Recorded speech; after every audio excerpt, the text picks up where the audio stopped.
ओम सहजात्म स्वरूप परम गुरु शुद्ध चैतन्य स्वामी ने नमः। श्री सिद्ध स्वभाव में हमने देखा उत्पन्न रंज रमण आनंद, और आगे बता रहे हैं गाथा 10 में बाधा रहित सिद्ध स्वभाव।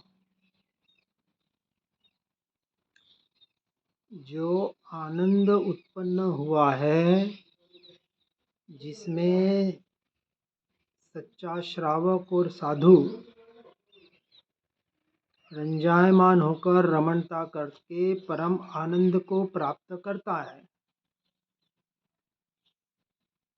ऐसा जो स्वभाव स्वयं का कैसा है तो कहा बाधा रहित है। जिस सिद्ध स्वभाव की बात कर रहे हैं,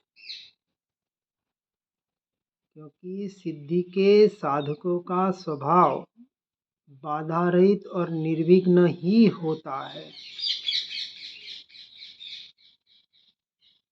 कर्माधीन उद्यागत क्रिया या औदैक भाव, इन दोनों को जिन्होंने अपना मानना छोड़ दिया, उन्हें ऐसे कर्म बाधा कैसे बन सकते हैं?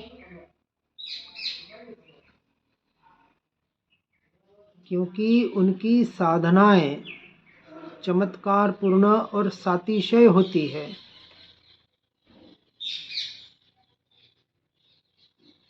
बाहर के चमत्कार की बात नहीं है यहाँ पर।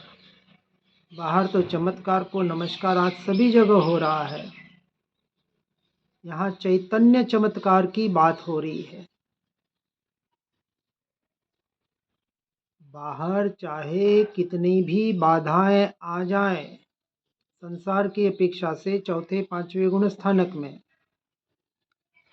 और छठे गुण स्थानक की अपेक्षा से कितने ही परिशह उपसर्ग व्यवहार की अपेक्षा से आ जाए, तो भी उन्हें सहन करने नहीं बैठते। सहन करने का नाम अंश मात्र भी धर्म नहीं है। तुरंत जब ऐसी बाधाएं, और बाधा दो प्रकार की, चाहे अनुकूलता हो चाहे प्रतिकूलता हो। प्रतिकूलता को तो बाधा सारा संसार मानता है, लेकिन भावलिंगी मुनिराज वन जंगल में नदी किनारे विश्राम कर रहे हैं। कड़ाके की ठंड है, कोई ऊपर से बारिश शुरू हो जाए, तेज हवा चल जाए और साधु बिल्कुल सिकुड़ कर, ठंड तो लगती है शरीर हो तो, सोया हो, और कोई राहगीर वहाँ से गुजरे और कामली या शॉल उड़ा दे, दया के भाव से, करुणा के भाव से। ऐसी अनुकूलता को भी जो उपसर्ग मानते हैं, हम हो तो फट से उड़ के सो जाएं, अच्छा लगे, ये अच्छे पने का भाव, ये बुरे पने का भाव, ये राग द्वेष के भाव, मोह तो टूट गया है। परंतु ऐसी प्रतिकूलता को तो छोड़े, लेकिन अनुकूलता को भी जो बाधा मानते हैं, उसे ही उपसर्ग मानते हैं। ऐसे भावलिंगी मुनिराज, उनकी साधना चमत्कार पूर्ण है, जो किसी को पता नहीं पड़ती है, क्योंकि भीतर की बात है, इसलिए उनकी साधना सातिशय होती है। बाहर के मात्र व्यवहार से उसका अनुमान नहीं लगाया जा सकता, इसलिए हमें स्वयं से स्वयं का अनुमान करना है। दूसरे का अनुमान करने नहीं बैठना है, कौन कैसा, कौन क्या कर रहा है, क्यों कर रहा है। करेगा सो भरेगा, पता है ना।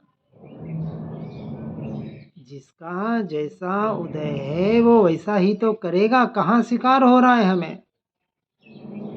हमारी दृष्टि फिर पर और पर पे ही जाती है। ये देखो क्या कर रहा है, और ये क्या कर रहा है, और ये क्यों कर रहा है। बाहर के थर्मामीटर अपने पे लगाने के लिए हैं, दूसरों पे नहीं। इसलिए यह बाधा रहित शब्द अत्यंत महत्वपूर्ण है। 6 बाह्य और 6 आंतरिक तप। बाह्य तप व्यवहार की अपेक्षा से जो आज किए जा रहे हैं अंश मात्र भी तप नहीं है। भूखा रह गया,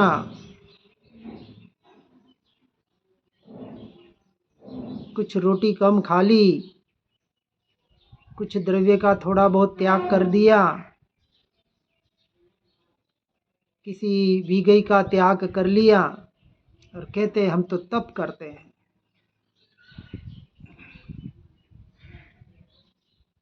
अनशन, गुणोदर, वृत्ति संक्षेप, रस त्याग आहार संबंधित नहीं है। व्यवहार की अपेक्षा से भले आप करें, भीतर की अपेक्षा से अनशन करके उपवास करना था, भूखा रह के आत्मा में वास करना था 48 घंटे। इसका नाम है पौषोदोपवास व्रत प्रतिमा।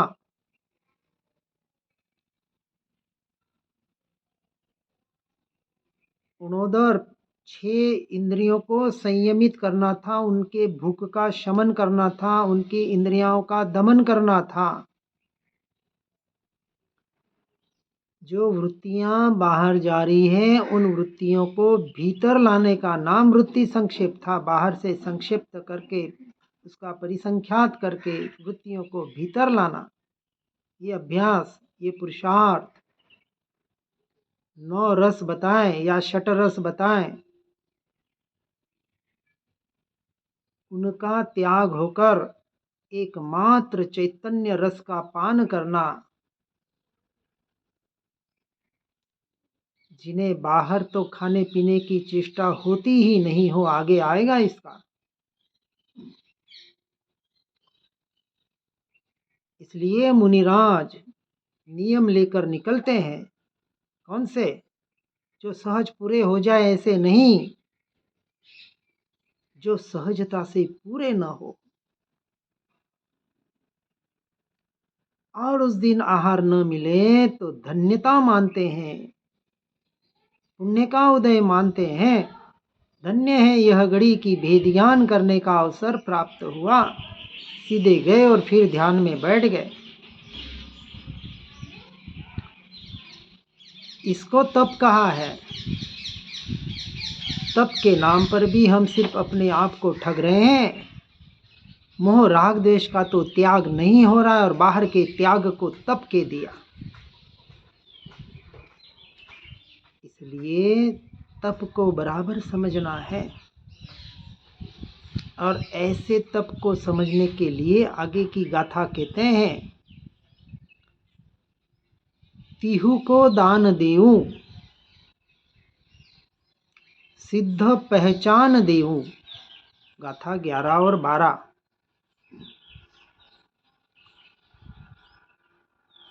दान बताया 4 प्रकार का, इसके अलावा कोई दान नहीं है।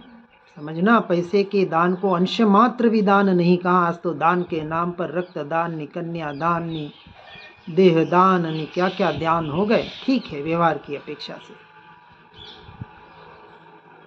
पैसे से अंश मात्र भी धर्म नहीं होता, और न पैसे कर पुण्य के उदय से पैसा मिलता है।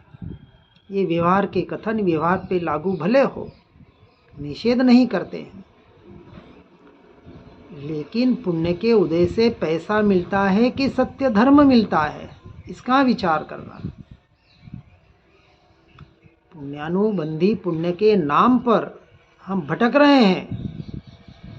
पैसों में, बाहर के पट लगाने में, अपना नाम लगाने में उलझ रहे हैं और इसी की प्ररूपणा और देशना दी जा रही है।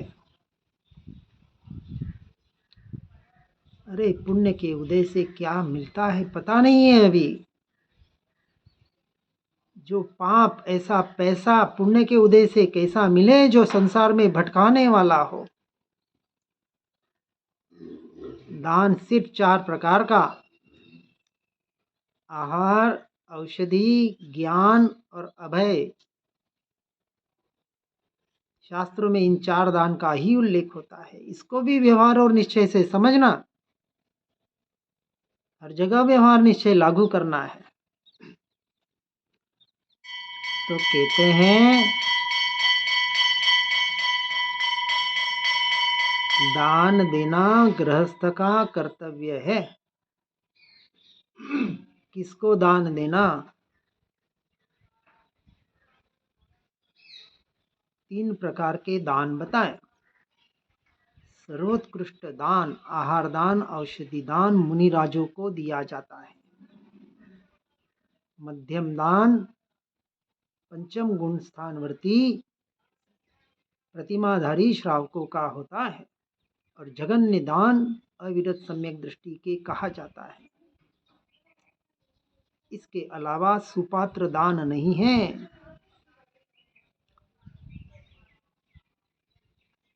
श्रावक के 6 कर्तव्यों में दान आता है, क्योंकि दान के बिना गृहस्थ धर्म देवोपास्ति, गुरुपास्ति, संयम, स्वाध्याय, दान और तप 6 प्रकार के आवश्यक श्रावक के बताए। व्यवहार की अपेक्षा से निश्चय में तो एक ही दान है, अपनी आत्मा को दान देना। आहार दान अर्थात स्वाध्याय सत्संग का दान अपनी आत्मा का आहार है। औषध विचार ध्यान निरंतर जो पढ़ा सुना उसका विचार करना, यह औषधि दान है। स्वयं से स्वयं को और सम्यक दर्शन के बाद जिस ज्ञान सम्यक ज्ञान की प्राप्ति की, उस ज्ञान के द्वारा सम्यक ज्ञान के द्वारा अपने ज्ञायक का आश्रय करना, सो ज्ञान दान है। और इन सब की एकत्वा से अपने स्वरूप और स्वभाव में रमणता करके अपनी आत्मा को मोक्षगामी बनाना, सो स्वयं को अभयदान देना है। इस निश्चय में सब कुछ समा गया और व्यवहार की अपेक्षा से बाहर के प्ररूपणा होती है। आहार औषधि दान श्रावक साधुओं को देते हैं। उनकी साधना अच्छी हो ये एक बात, और दूसरी मैं भी इस साधना तक कब पहुंचूं, ऐसे भावों के साथ। और कोई वहाँ लक्ष्य नहीं है, कोई डिमांड प्रार्थना नहीं है कि ऐसे दान दूंगा तो मेरा भला हो जाएगा, संसार में सुख मिल जाएगा। वहाँ कोई संसार की अपेक्षा का दान होता ही नहीं। जहाँ संसार की अपेक्षा वहाँ अंश मात्र भी दान नहीं, पाप का ही बंध है। और ज्ञान दान और अभयदान व्यवहार की अपेक्षा से सत्पुरुष श्रावकों को मिथ्या दृष्टियों को देते हैं, उपदेशों के माध्यम से, शास्त्रों के माध्यम से। दान से कीर्ति मिले, प्रतिष्ठा मिले, मान सम्मान मिले, ऐसी जिसकी आशा है वो घोर अपराध कर रहा है, पाप का बंध कर रहा है। किसी अपेक्षा से, आशा से, इच्छाओं से दान दिया ही नहीं जाता, वह कुदान है, सुपात्र दान नहीं है। देने वाला और लेने वाला भी यदि अपने शरीर को पुष्ट करने के लिए ले रहा है तो उसे अपने आयुष्य कर्म का भी भरोसा नहीं है, श्रद्धान नहीं है। लेने वाला भी उतना ही लेता है जितने शरीर के पोषण की आवश्यकता हो। इसलिए मुनिराज नहीं मिले तो आनंदित होते हैं कि चलो ये ठंड लगी, आहार नहीं मिला, ये परिचय आए, ये उपसर्ग आए, तो भेद ज्ञान करने का अवसर मिला। ये बोलते बोलते ठंडी हवा लगे और ठंड लगे तो वहाँ ज्ञान जानने में आता है, तो भेद ज्ञान होता है। इस प्रकार का दान, और इसमें जो लेने वाला देने वाला दोनों आनंदित हो, कहाँ? अपने स्वभाव के लक्ष्य से देते देते लेते लेते दोनों स्वभाव की ओर लक्ष्य करें। क्या दे रहे हैं और लेने वाला क्या दिया जा रहा है, इस पर उपयोग रखना है शुद्धि की अपेक्षा से। लेकिन फिर भी भेद ज्ञान के साथ यदि इस प्रकार की क्रिया हो तो सोने पे सुहागा, अन्यथा व्यवहार तो चल रहा है, उससे हटने का प्रयास न करें। यहाँ तो शुद्धि की अपेक्षा से बात करने का प्रयास किया जा रहा है। इसको सुनकर समझकर यथा योग्य धर्म को धारण करने का प्रयास और पुरुषार्थ करें। इसी भावना के साथ ओम नमः सिद्धम। जिन वाणी के ज्ञान से हो सम्यक श्रद्धान, हो चारित्र महान और पाऊं पद निर्वाण, पाऊं पद निर्वाण।